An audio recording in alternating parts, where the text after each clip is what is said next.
It's easy today to track a $12 food order, but it's very hard to look at even a $100 bill. Why is it so bad today? I think it's been decades and decades of just grooming the patients to accept, I think, subpar, services. There's tremendous fragmentation in healthcare, but they don't talk to each other. The last thing you want is provider writing a bunch of autonomous AI agents. Imagine it being hyper automated agents clashing with each other. I think that's the worst thing that can happen.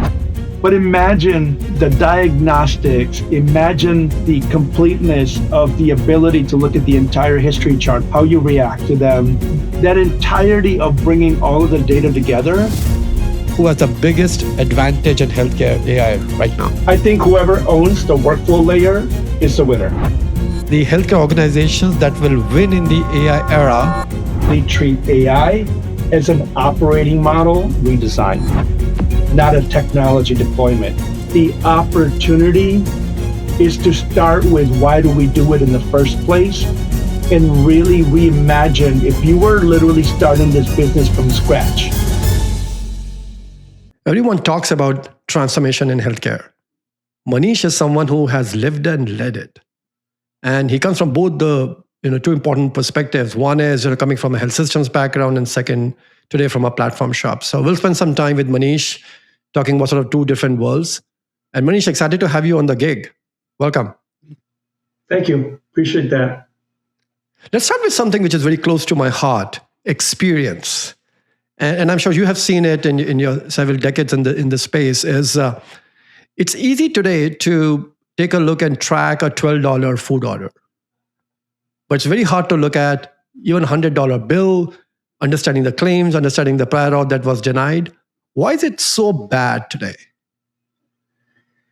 I don't think it's so I would say it's history in the making. It's not something we got here overnight. I think it's been decades and decades of just grooming the patients to accept, I think, subpar, services and financial details of their experiences when they do wind up using healthcare. And I think that's a big portion of it. And I think the other big portion of it is there's tremendous fragmentation in healthcare. And that's a byproduct of way before EHRs came into the big scene. We were trying to solve healthcare automation problems with point solutions. And there's literally, healthcare is riddled with point solutions. And each of them have their own formats of data. Each of them have their own nuances in the way they actually process that data to deliver insights or analytics or decision-making. But they don't talk to each other. And the fundamental problem, I think, that healthcare still faces, now I think that's dramatically changing with AI, which hopefully we'll get to, but I think the historical patterns of healthcare have been built around lack of data, and more importantly, when data was available, lack of insight that helps patients make a better decision and helps the healthcare systems deliver a more tailored, more customized experience of the patient journeys. And, I have a big saying I always use, which is, in healthcare, great systems demonstrate that they know the patient, they can demonstrate they know the patient, and only then can they actually have a chance to demonstrate that they can care for the patient. And so I do believe that still holds to be reality, is many, many healthcare systems treat patients transactionally rather than emotionally engaging them. You said something, two, three important things, and I'll sort of, piece it out. You talk about data and the insights, and, we talk about how much data healthcare generates. It's just wild. Like 30-40% of the entire world's data is healthcare today. But why is it so data rich, to your point, and then action poor or insights poor today, especially in the operational sort of clinical environment today? Yeah, I think the fundamental, and listen, I experienced this firsthand when I got to, one of the largest healthcare systems that I was part of. the immediate thing that struck me was how incredibly fragmented we were. In fact, our biggest saying used to be, when you know one of our hospitals, you know one of our hospitals. And because I think there's a tradition of how healthcare systems come about, which is through a growth through acquisition model rather than most organizations in other industries tend to have a combination. They generally tend to grow organically and then maybe splash in or sprinkle in a little bit of mergers and acquisitions to tuck in specific, blank spaces. In healthcare, it's actually the other way around. Healthcare largely grows through acquisitions. And when you do that without a very intentional strategy of how you think about integration of patient services, patient systems, patient data, you essentially wind up with a huge fragmentation of technology sets that really don't talk to each other in a way that delivers insights. So we are incredibly data rich, as you point out. I mean, system that I was part of, we had literally petabytes of data, historical longitudinal data, but trying to literally put that all together in a way that made meaningful sense in the way we would care for patients was nearly impossible. It's not about lack of technology. It's not about lack of innovation. I think it's just about the will to actually treat the most important, incredible asset that healthcare systems have and leveraging that asset to really deliver a truly differentiated experience to patients.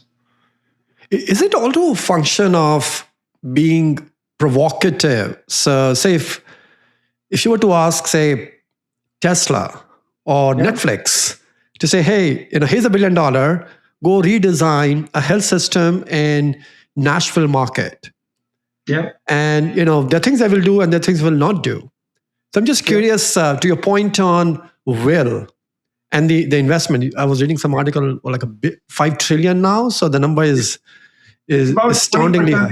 It's big, right? But it's also an upside down pyramid, right? If you think about healthcare, you almost have a reversal of a pyramid where the largest segment that actually touches the patient sits at the bottom. And then you got the payers and you got life sciences and you got innovative, research academias. And the problem with that is that most healthcare systems, unlike other businesses, aren't really, and this may come out wrong and it's not meant to be, but most healthcare systems aren't putting the patient at the center of the universe and saying, let's figure out how to deliver the absolute best experience to this patient, like Netflix is, or like Amazon does, or like Uber does. In fact, it's the other way around. Healthcare systems that, especially in the provider space, although they treat patients, they're really focused on how do I actually transact with the people that pay me for this transaction. So it's a strange model in that you're trying to build innovation and technology and automation to figure out how to get the most out of the transaction of care that you just completed. So it's about prior auth, it's about billing, it's about coding, making sure all of those are pristine, because ultimately that's really what drives the revenue in the healthcare systems that care for patients. So it's a really bizarre, sort of dynamics of, where the commercials element of the business are versus where the product and services element of the business are. And the two are candidly almost in complete bipolar opposites of each other. So say if you were to go back in the sector and take on another tech leader job for a big health system, are there things that you will stop doing or pushed to stop doing day one, having seen what you've seen in the last few years? Yeah, I will tell you. So if I was to take another crack at this, and not that I am where I would, but let's just hypothetically say that that is the case.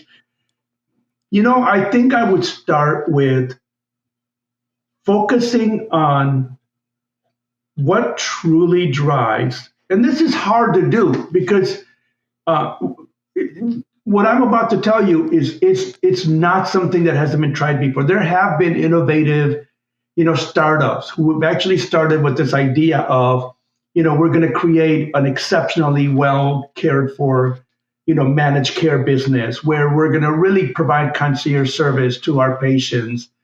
And invariably, almost all of them wind up somehow getting drifted towards follow the trail of money. And I think while I do believe that there are exceptional technologies that I think are finally taking a hold. So you take ambient technology. Ambient's been around for a while. It is now finally starting to take hold in healthcare. And virtually every big system that I think I interact with these days, and I ask them, so what's the pragmatic AI use case you're actually thinking about or deploying or toying around with? Virtually almost always ambient documentation comes up in the conversation. And so you can sort of start to see that it's starting to actually grab hold and actually is delivering a more quantifiable result in the way physicians trusted the technology, in the way patients feel comfortable with it. Most importantly, in the way we measure, whether or not that technology investment is returning on its investment. So if I was to sort of go back into this space and redo it, I would say several things. I would say I would really double down on a more systematic approach to how healthcare is delivered in a um, more models that we're familiar with as consumers, almost a franchise model, I would call it. And I don't know of a single system where you can walk in and feel like you know exactly what to expect. You know how you're going to be cared for. You know how to navigate it. But you walk into a Walmart or a Target or any of those places, your Home Depot, you know exactly how the store is laid out. You know exactly where to go if you whatever you're looking for. And the navigation element is so frictionless that you actually feel good about transacting in that institution. Unfortunately, healthcare isn't built that way. And even to this day, you go into any facilities, it almost feels like a foreign concept, right, of navigating it. And I think with the technologies that are available today, I think there's an opportunity to take a crack at helping the consumers get a significantly better experience using modern technologies, and the ability to demonstrate to them that you not only know them, but you can show them that you know them. And that hopefully is an element of, I think, what is missing in healthcare is that most healthcare systems can't just do the fundamental. Your Amazon experience example, I log on to Amazon to buy something, which is probably my absolute default. They already know me. Like they know me. They can show me that they know me. They know what I've been buying. They know my habits. They know, including how I like to pay, where I like to have the product shipped, how I like my product shipped, and those elements that really create a frictionless experience for me in a world where the most precious commodity that people actually make decisions about expending is time, right? You want to make sure that it is actually the place you go to actually really values your time and demonstrates to you that you don't have to repeat. I mean, how often do you go into healthcare systems? And this is my biggest irritation even to this day. I go into our providers, my provider's office, and nearly almost always now the clipboard has actually, to be fair, has changed to an iPad, right? They hand you an iPad and go complete. It's like a novel concept. Like, I don't know you, so help me fill out your health, family, healthcare background, and make, help us understand what's happening with you today. And is your payer, your insurance coverage still the same, and your driver's license. Like, it's like I just literally did this 3 months ago, and it is the most irritating, I think, part of our inability to demonstrate to patients that we actually can start off where they left off the last time you saw them. So, to the point, Manish, do you feel some of these new incumbents who have tried and are still trying to come back into the healthcare? So, I know Best Buy tried it, so care management and care navigation. Amazon is very much into the game.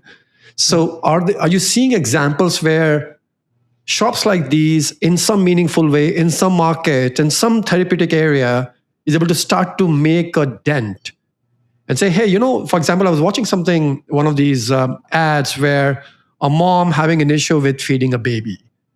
So it's an Amazon app, reading her expressions, reading her issues, etc., and giving a guidance. Hey, here's what you may want to think about.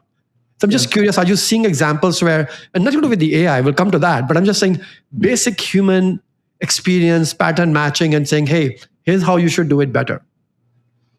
Yeah, I do think that so a couple areas, I do think that in the space of behavioral health, which has always been a big void, I am seeing pretty amazing use of technologies that are checking in with the patient. The most frequently touched, I think, patient population, having the ability to capture their notations while they aren't being cared for, recording that digitally, being able to mine it, how did you feel yesterday versus today? All of those data points, every single data point in that particular, service line, it's an incredibly important data point to try to understand, more real time, or what I would call in the moment, what's happening with the patient. And I think that's probably, I'm seeing lots of great, adaptation of technologies that are being deployed. The other one, funny enough, is in physical therapy. And the ability to use physical therapy and combine it with, because as you know, physical therapy is a transactional, how are you feeling? Let me show you a couple of things you should work on. And then most immediately, by the time you get home, they've got an app, they're actually downloading the very specific, care plan you just went through, the exercises you went through, the videos as a follow-up, so that you can follow along. And then it actually makes additional recommendations on, here's a couple more exercises you should also, try. And then the ability to track your progress through them. I think it's a great example of, and I truly believe that the episodic side of healthcare, I still don't see a lot of innovation in. I am seeing, a trend around better healthy choices and better healthy living to actually stay away from being an episodic, customer, if you will. The two examples you picked were interesting. So both of them, behavioral health and PT, are very labor intensive, just by the nature of what they are, who they are. And I was reading this article on, I think the next 10 years or so, BCG predicts like a wage inflation of like 44% and then reimbursements for like 27. So the point is being that, hey, if you think of like 17, 20 percentage point difference between on your baseline today, if you think of AI, is AI being looked upon as, hey, let me take a sniper shot view and you'll try to sort of transactionally fix few sort of routine administrative processes versus to say, hey, AI has to fundamentally change how we operate as a business because 50, 60% of your cost basis today is labor. And unless you allow AI to sort of come in and do something about that, no matter what you do, you're still going to be operating at 2 percentage point or maybe a single digit margins. I'm just curious, your take on having spent with one of the largest health system in the country. What's your take on that? So here's the problem. I think let's just take it from a problem statement that I think I genuinely believe is, I think, a fundamental flaw in the way healthcare systems have been constructed. EHRs largely focus on the clinical encounter of the patient, and therefore all the clinical resources that are involved in essentially triaging that patient.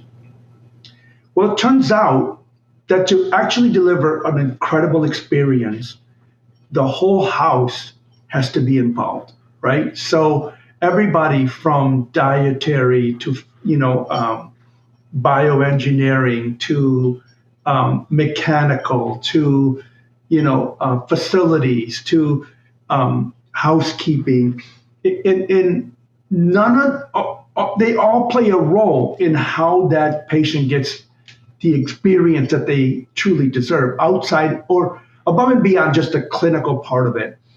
And the unfortunate thing is, while there's tremendous focus on the actual clinical pathway to caring for a patient, the rest of the entire ecosystem is left to its own demise in trying to figure out how they actually stay connected to the house.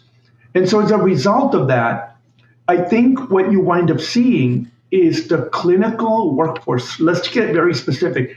The nursing workforce in healthcare, I think, wind up doing an unjust amount of work that is not germane to the licensure that they actually should be practicing, right? And so the name of the game is, how do we get every single role in that clinical journeys to operate at the top of their licensure and not get them distracted with minutia of work that they get assigned to or they feel like they have to do in order for them to move through the journey? I think it's an incredible waste of highly, highly valuable talent.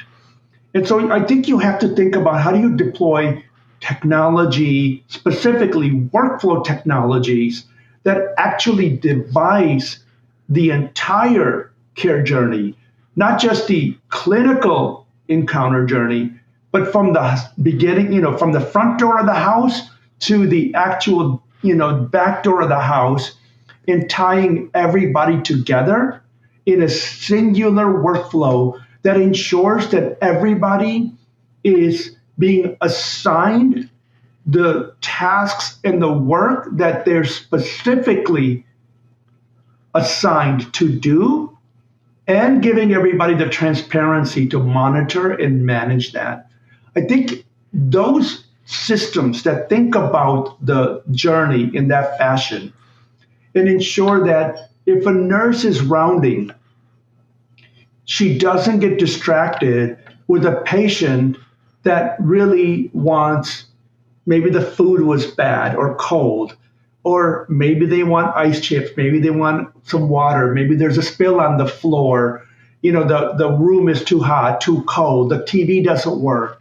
None of those should be the concern of the nurse who's there to take the hourly vitals, checking on the patients, and make clinical documentations for others to actually be able to track the progress of the patient.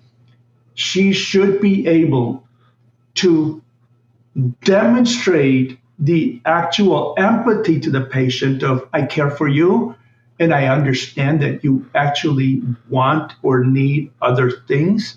I'm going to capture those. And essentially, you should have, a workflow patterns that are actually taking those assignments and actually distributing them to the people that should be following up and completing those. If it's dietary need, send it to dietaries. If it's room temperature, send it to your maintenance people, so that they, again, it's their role in the entire facility to ensure that every patient room is the right temperature. If the television's broke, making sure that you get the right engineering team to come and address that so that everyone has the transparency of work assignments that the nurse ultimately winds up capturing because she's the only one that visits these patients on the most frequent basis. But just tell me about, I'll touch upon workflow and orchestration. It's very close to my heart. Before we dive into that, is from what you see and sit, do you see any patterns where there are organizations who are able to scale AI, do it purposefully, do it with value, and then there are who are stuck with pilots, experiments, and then sort of endless sort of figuring out stuff? I'm just curious. Yeah. I mean, I think healthcare loves pilots, but getting pilots to actually go beyond pilots into scale, I would say if you started 100 pilots, maybe 1 out of 100 makes it to actually scale. It is there's this inertia of trying things, but an appetite to actually. And it is because I think there's tremendous amount of variation, right? So trying to get everyone to agree on a common way in which to actually deliver care becomes the center of virtually everything you take on, right? And so they're trying to build that consensus. So you could have a beautifully built pilot in facility A, and then you try to scale that out. And every single facility you go to, that's not the way we practice it. Can you actually add 4 more steps to it? Because, Nurse Sally doesn't actually do that. We actually have somebody else doing that task, or we actually split that responsibility. And I've actually experienced this firsthand virtually every single project we took on to scale, we were able to prove, and it's never been the technology. I think the technology part is the easy part, vetting it. We spend so much time vetting technology to make sure that it meets the quote unquote requirement. It's very rarely the technology that actually becomes the stalemate. It's the people and the process. And the process scaling is, I think, an incredibly difficult thing in healthcare. And it's because I think it's not repeatable. And some would argue it's not supposed to be, because the way you actually care for patients is by demonstrating to them that variation, treating them the way they want to be treated in a local, community, is how you deliver care. And maybe there's an element of that, there's truth to that. But I would say Dollar General, operates in local communities. But you go into any if you go into a Dollar General, you're going to find that it's exactly laid out the same way. It carries virtually the same products. And actually, while the community is the localization part, the data analytics they use and the ability to harmonize to a common workflows and common processes and common operations is how you get to economies of scale. I mean, I don't think there's a debate about, to get to economies of scales, you have to create repeatable processes and repeatable automation around those processes. And I would argue that healthcare falls short of that. It does. Which is why I think pilots, really are I think the Trojan sort of failed horse in healthcare is, I think, great intention, great euphoria. You start something and then you never really. Now, I think the one thing that I will say, which I do think is a catalyst, is the convergence of the EHR providers in the market space and their ability to deliver more concise adaptation of technology innovation does seem to scale faster than maybe point solutions that you think about. So, and AI in where we are right now is more of a trial and error. And so, you have to figure out what's going to work and what's not going to work. Obviously, at the heart of that is, coming back to it, at the heart of getting your AI strategy to execution, it's all about your data, right? So if you haven't been paying attention to data governance and you don't actually have good stewardship around data, you don't have an ability to actually point and reconcile the variations of results that may come back, from an AI response. Those, I think, become incredibly challenging things in healthcare to reconcile. I see a lot of these healthcare tech leaders now coming from non-healthcare. So people coming from Disney and Capital One and so on and so forth. So, Yeah. and they almost refuse to agree to what it is today. And I think we don't probably have enough evidence to say that will that be the right way to do it. But I'm just curious because I've seen at least last, say, 10 moves, and these are senior executives coming from non-healthcare into healthcare. Yeah. Do you think that helps to sort of create some sense of urgency and planning, whatnot? Here's what I would say, and it may be controversial. I would say, right idea, starting at the wrong role. Say more. If you want to change healthcare, the idea that you bring people from other industries who can bring the knowledge and bring that change that comes from that industry into yours. Great idea. I think it needs to start in the CEO office, not in IT. I think if you really want to change healthcare, I think you have to have different people who think differently about how to actually operate healthcare from the top down, instituted into healthcare. The problem with healthcare is you're changing the wrong layer. You can change the layer, but if you're regurgitating the same leaders at the top who rotate from system to system and from hospital to hospital, ultimately the accountability starts and ends there. And if you do not have people who are actually willing to understand how to do it differently, having the experience of how they've led that, and then assemble the entire team of people who understand how to orchestrate that change, I think you actually wind up with subpar change. So you're absolutely right. Great examples of recruited people into IT leadership roles from other industries. You show me one that's actually been successful. I can't think of a single one where you could say, oh my God, that guy came from Disney and he's actually changing the way healthcare is experienced in this region or in this market or in this system. And it's because I think one person can't do it alone. It has to be a congruency. But if you change one piece of the puzzle and all of the other pieces of the puzzle remain the same, you're largely going to wind up with the same picture when you put it together. It's not going to dramatically change. I would say on the journey, to your point earlier, right? Evidence is still yet to be seen, but we'll see.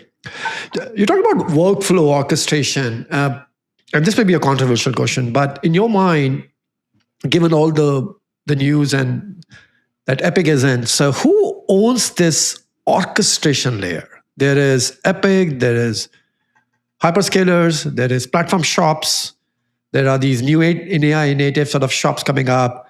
Now that you have the frontier labs as well in the mix, if you will. So I'm just curious, fast forward even 3, 4, 5 years from now, is it, because I know Epic has sort of a strong, at least in the health system space, has that stronghold. I'm just curious your take, both in healthcare and even in sort of payer market. Yeah, I would say, so if you want a true orchestration platform, The platform has to be able to demonstrate complete openness, to be able to integrate with the existing investments in your whole house agnostically, whether it's healthcare, whether it's banking, whether it's financial systems, supply chain. If you cannot put all the parts and pieces together in the orchestration layer, I would say it falls short. Because I think so often, and even to this day, a lot of the way in which we've actually gone about optimizing enterprises and even healthcare and the dominance of EHR players, I think about those as north to south. Yes, they do an incredible job of changing the clinical journey experience. We talked about this a little bit ago, right? But to actually optimize and orchestrate the entirety of making sure that the patient is aware and gets the right scheduling appointment they're looking for at the right location, gets there, navigates the journey, gets the care that they want, actually gets billed correctly, paid correctly. That entire seamless integration of a workflow really requires a platform that can actually stitch the entire experience together, east to west, not north to south. We have amazing systems that organizations have already in place that do great supply chain, right? Great financial system, great healthcare, electronic healthcare record system, but they're all silos. And silos will never deliver a flawless experience end to end. And so you really need to think about if you're trying to truly deliver an end to end experience, you have to actually look for a trusted partner whose entire existence in the marketplace has been always around curating the entirety of the encounter from start to finish. And there's lots of solutions even today that I think are trying to intervene in their assertion that they are the orchestration layer.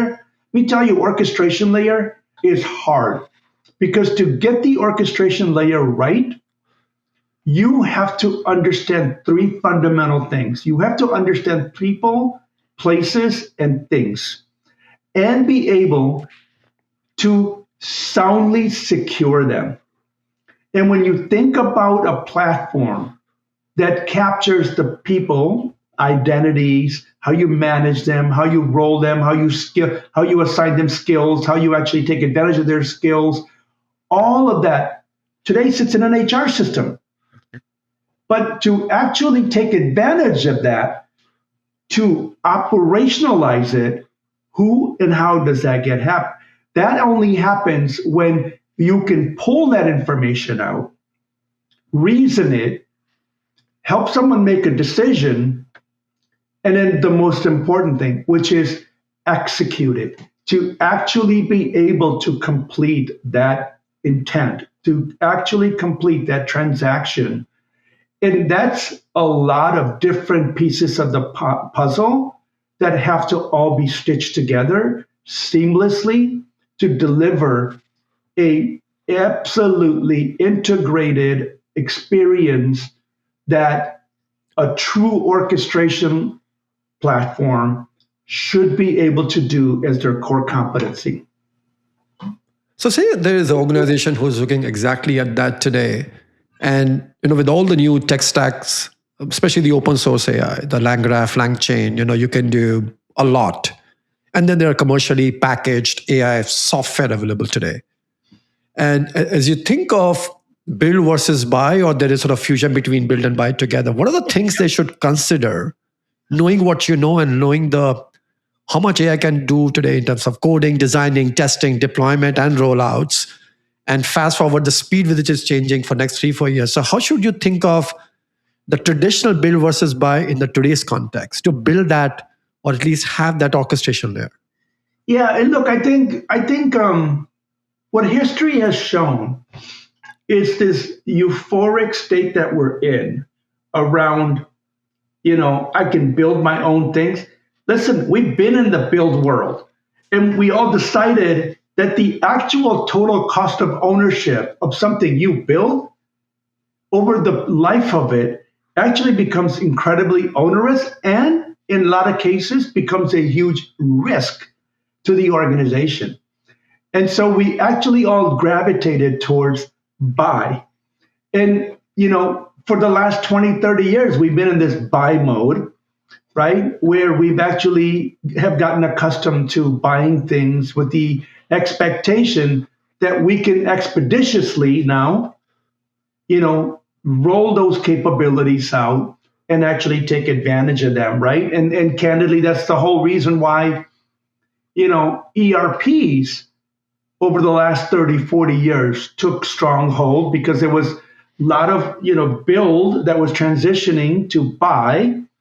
Well, guess what? The buy now has become an incredible burden because these 30, 40-year-old ERP systems that have been around, right, have just solidified the silos that I was referring to a little earlier. And the problem of east to west to actually start and finish the entirety of an intent still remains the biggest challenge in organizations and candidly the biggest reason why there's leakage. So I am absolutely sure that this phase that we're in now of, I can build it on my own. Listen, enterprises are significantly more complex than what people make them out to be. Just because you can actually build something, we just talked about this, to be able to demonstrate it or maybe do a proof of concept with it is a lot different than scaling it. Let's assume for a minute you are able to scale it. Trying to actually manage it through its life cycle. You just now committed to building an entire resource pool that just built that capability to be able to ensure that it actually knows how to integrate with identity management, knows how to actually protect the data, knows how to actually manage the guardrails. There's an incredible amount of governance, security, and risk associated with build your own that I think people way underestimate, which is, I think, why somewhere in the middle is really the truth, which is, I think legacy systems and the incredible investments that organizations have made, trying to assume or suggest that they're going to disappear overnight, it's like saying the mainframe is going away. Well, you know what? The biggest organizations in the world still use mainframes to basically be their workhorses. And we've been talking about the mainframes are going away for 50 years now. And I think that's really maybe a good example of how I think people get really euphoric around this, new shiny thing and think that it's going to replace the whole, stacks of complexity we've built over a lifetime. And I think in the end, I truly believe that AI is just another tool in the tool bag, and every organization will have to figure out how to uniquely make it functional within the toolbox that they already have. And maybe over a course of time, you can do with 3 tools instead of 10 tools in the toolbox. But it's not the way I think you start. I think you start by putting the tool into the toolbox and extending the capabilities that you have already operating in the enterprises. And then over a course of time, maybe you figure out how to actually optimize that. I think in the end, my belief is that is generally the way I think AI will scale in organization, in large, complex enterprises. Manish, to the point on the tooling, there's a lot of talk, especially surfacing now, is around context, semantic layer, context engineering. And I'm just curious your take on, is there sufficient understanding of what it takes to build that. Because I can build an applications, right? Pick a use case, build an application, not a big deal today. But I think what's still being discussed is, so if someone missed a refill, how do you know why that refill was missed? Yeah. The 70-year-old living in Las Cruces, probably doesn't have a transportation, or maybe he does, right? So I'm just curious, is there sufficient both understanding and then working on that when you either buy, build, or do the both of them together? Just curious, what's your take on that? Yeah, again, I think it goes back to what I said a little earlier, is I think those technology providers that already have an upper hand on people, places, and things will have an easier time adding the semantic layer on top of it than those who don't. Because the semantic layer really requires you to understand the organization pretty intimately. And it is something that you're actually iterating and curating, because that entire complexity of your business jargon, your nomenclature, your terminology, and the way you use it is culturally ingrained into your organization. Now, if you've been practicing, hygiene around workflow automation tools, and you already have a leg up, because you already have been able to figure out how work actually traverses through your organization, who reviews it, who approves it, how it gets approved, what policy it uses, what procedures it uses, what authorization it uses. And so adding another layer of helping curate that element of the data sets that you already have been practicing, I think is probably the right way to think about building out the semantic layer. But if you don't have that core capability in place, I think that you're in for a fairly big undertaking to build a semantic layer without the skeletons already in place to be able to build the muscles on it. Tell me about if you were to advise healthcare AI shops today.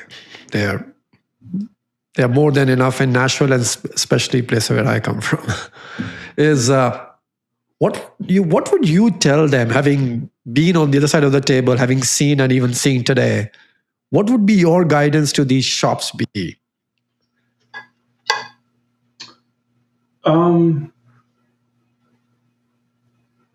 I'd say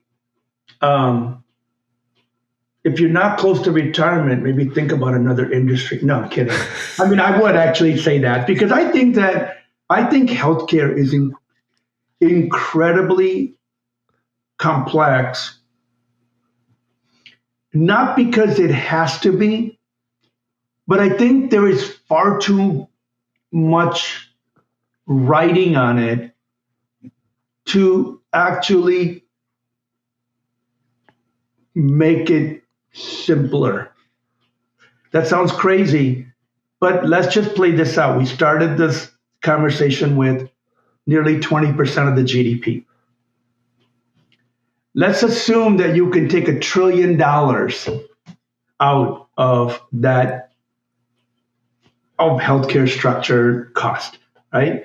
You're talking about essentially taking out 20% of that, so you're talking about taking out 4% of the GDP from the ecosystem, right? Now there's people implications, there's, supply chain implications, there's a whole bunch of implications that go along with what would arguably, come across as deflationary pressure on the GDP.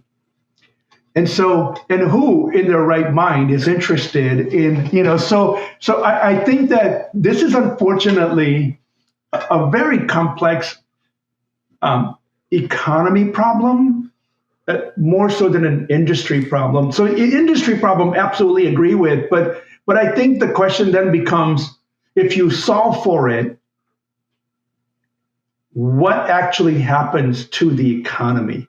Let's assume for a minute that you can take a significant chunk of it out. So I think something very, very dramatic has to happen at the policy level, right? To essentially mandate or force the industry to dramatically change. Now, we talk about Medicare reimbursement rates, and we jockey them around. We're not going to actually give them a cost of inflation adjustment. Maybe we are, and it changes by administration. But in the end, fundamentally, we tweak things, but we're literally just moving the same piece of the puzzle in different places. The outcome really is. So we've been talking about, Medicare is unsustainable, financially for I think 20, maybe 30 years, right? And back then, you know what? The actual healthcare spend was probably over maybe $1 trillion, right? So it's exponentially growing. And so if I was going to advise people in healthcare on how, or to maybe be more intentional about the things that I think you can do to help change healthcare, I'd say I'd focus on 3 things. One is control the things that you can control, which starts with deliver an incredibly exceptional experience in the way your employees interact with technologies, and make that seamless for them to actually use in the course of their work, as opposed to it becoming their work. So be very intentional about that. 2, I think literally automate the heck out of the things that I think are tremendously burdensome in healthcare. Prior auths, getting, coding, cleansing, dropping a bill, collecting, that entire revenue cycle process, which I think, arguably my estimation is, for every good dollar that a healthcare system earns, I'd say maybe 20 to 30 cents of that dollar that they earned rightfully gets eroded in actually trying to collect that dollar, right? Now, what kind of a business where you actually deliver a dollar's worth of services and already spend 30 cents to collect the dollar? You're already 30 cents in the hole. I think that has to dramatically change. And obviously, there is a sense of partnership, collaboration, and a win-win that has to be created between payers and providers who see value in changing that entire interaction, especially in the advent of AI. The last thing you want is provider organizations writing a bunch of autonomous AI agents who are barraging the payers to give them what they want and going back and forth. And the payers are writing agents to essentially react to, hey, deny this claim, ask for more information, like the entirety of that entire process that occurs today. Imagine it being hyper automated and literally, a collision breaking out in agents really clashing with each other, trying to get a dollar collected. I think that's the worst thing that can happen. So I think I'd say number 2 is let's try to figure out how we actually use these new capabilities to make it easier for patients to get cared for, because they're not, being wallowed in chasing down prior authorizations for care that they need. Now, here's the thing. I don't even know what percentage of prior authorization requests actually get rejected, right? In the end, a very low percentage of them, I would guess, do. And so let's just look at this more, mathematically, and let's figure out how we collaborate to actually create a different outcome for the patients that is economical for the payers, is economical for the providers, and it's the right thing to do for the patients. And then the third thing I'd say is,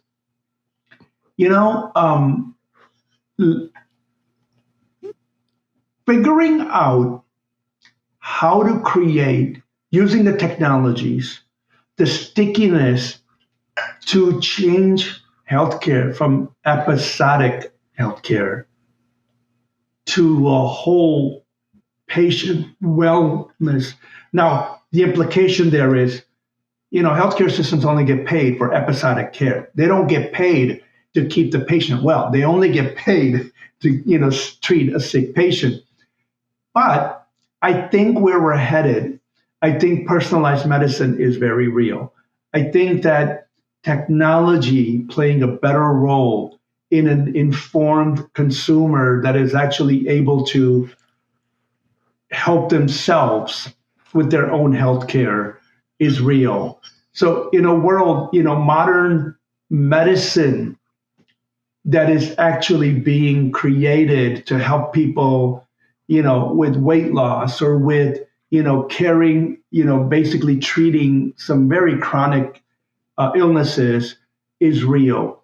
In that world, I think figuring out a model that incents the entire ecosystem to pay attention to the wholeness, the whole healthcare person rather than episodic care, I think would dramatically change for the better healthcare. So, say fast forward 5 years.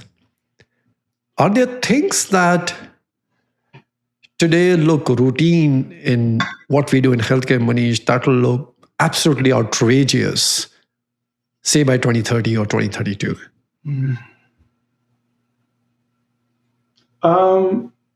So the first, I think, and this is not new, I think it's just getting accelerated. I think diagnostics in healthcare, I think, have always been innovative. They've always used quite a bit of intelligence. I think they're now on this curve of hyper application of data that they've already been accumulating and have been using to actually provide better diagnostics. Because in healthcare, that's like the base, starting point of understanding the patient and creating their care plan. And so I think the way in which I think technology is evolving, I think earlier detection, I think more whole diagnostics, because I think the cost of doing the entirety of a diagnostic rather than the point, order this test because I think you're already making a certain assumption about, I think I already know, but I need a validation. I think when you open up that aperture of run the whole test, run the entire blood, panel, I think the ability to actually create a more wholesome diagnostics is very real, and I think it will continue to advance dramatically, which I think will change the speed at which we discover things, the early stages of where we discover things, and therefore, the old adage of the earlier you actually catch healthcare issues, the cheaper it is to treat it. I think that becomes real. And so I do think the biggest opportunity I see is in the evolution of diagnostic capabilities that I think will go a long way. The second piece, I think, is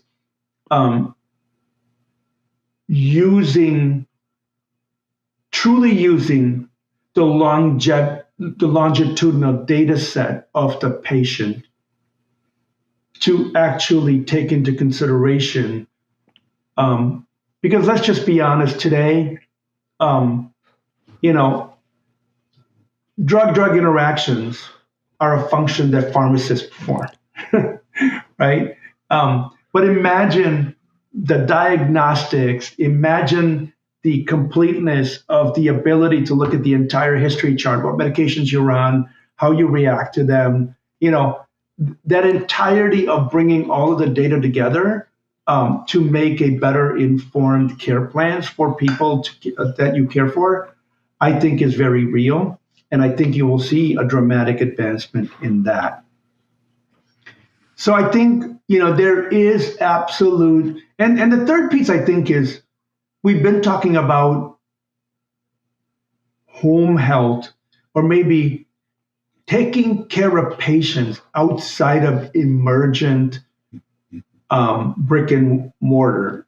I also think is very real and achievable now. So, I think it's a trying, and by the way, all three of those are tremendous factors that go into the cost of healthcare.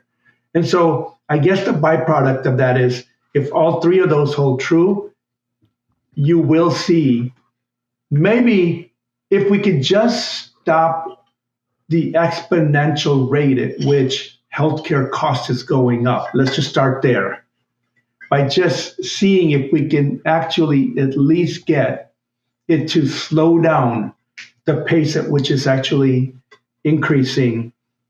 Then we can have a real chance at talking about, is there an opportunity for us to reverse that curve, and what would be the most optimal way to do that?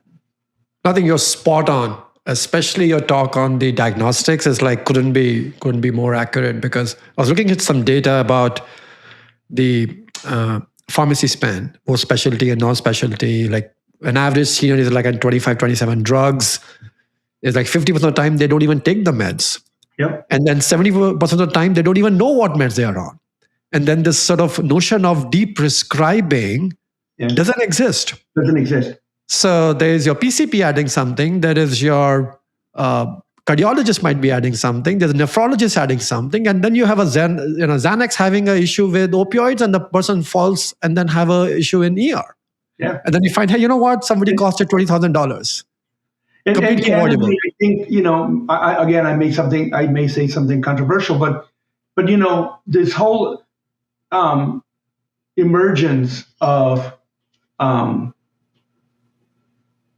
virtual diagnosis so I can prescribe you business model isn't helping any. The old, I'm a big fan of Dr. House, right? Me too. And you know what Dr. House says, right? Everybody lies. Patients lie.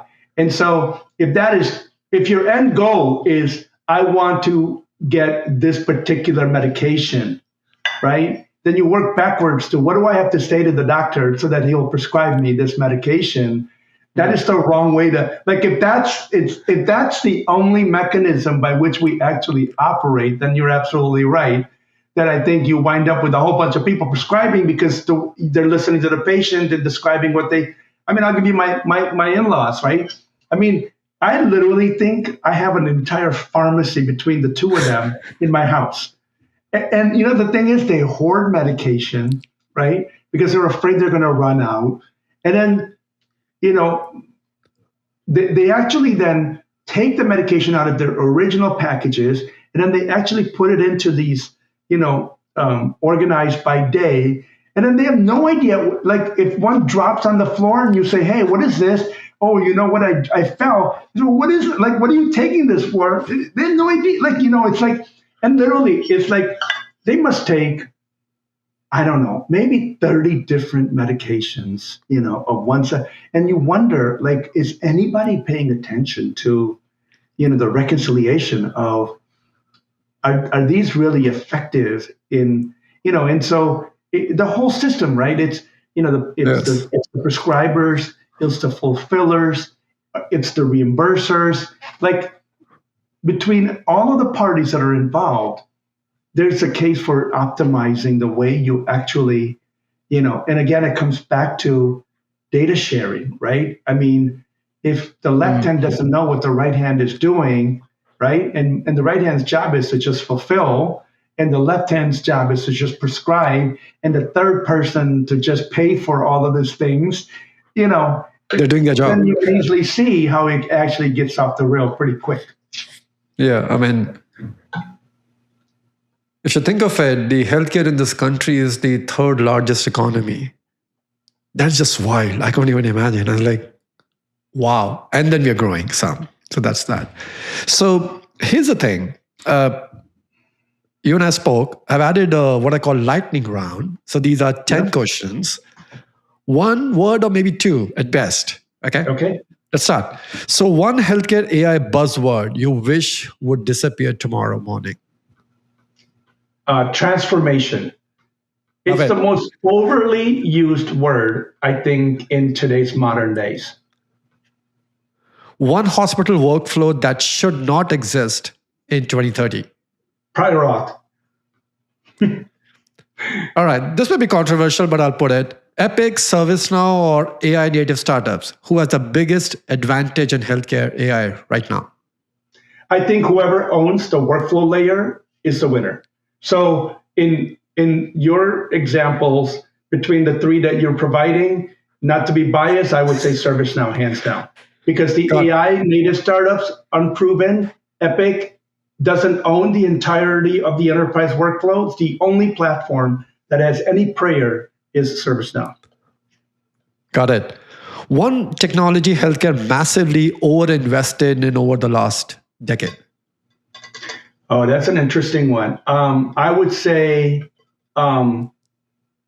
siloed applications, Okay. point solutions. One AI use case in healthcare that actually delivering value today. I think hands down, ambient clinical documentation. That is so true. Yes. And if you had to eliminate one process from healthcare tomorrow, what would it be? Prior authorization. All right. Full stop. I'll take that. No debate. That goes, yeah.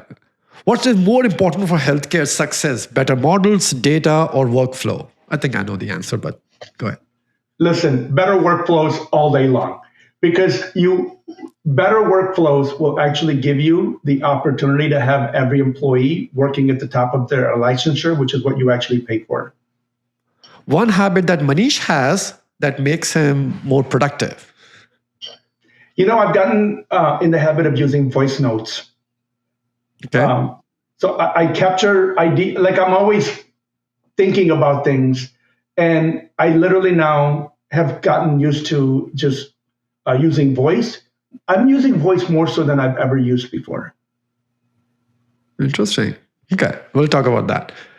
Manish's biggest leadership superpower. I would say pattern recognition, only because I've been in so many other industries outside of healthcare that I think pattern recognition helps me think about the problem distinctively differently than maybe other people may see it. That's why I love you, Manish. All right, the last one. Finish this sentence. The healthcare organizations that will win in the AI era are the ones that. So I would say the healthcare organization that win with AI in the AI era are the ones that actually treat AI as an operating model redesign, not a technology deployment. I think too often we tend to just want to layer on top. It's like a cake, and you just layer on yet another technology on top of it. I really think the opportunity is to start with why do we do it in the first place, and really reimagine if you were literally starting this business from scratch, using what the technologies offer today, how would you do it, right? And I think that operational model redesign with the advent of AI utilization, I think those that actually figure out how to do that are the winners of tomorrow. I love it, Manish. It was incredible. So a few things I took off. One, people, things, places, workflow, orchestration, operating model redesign. Yes. Thank you, Manish. You're welcome. My pleasure.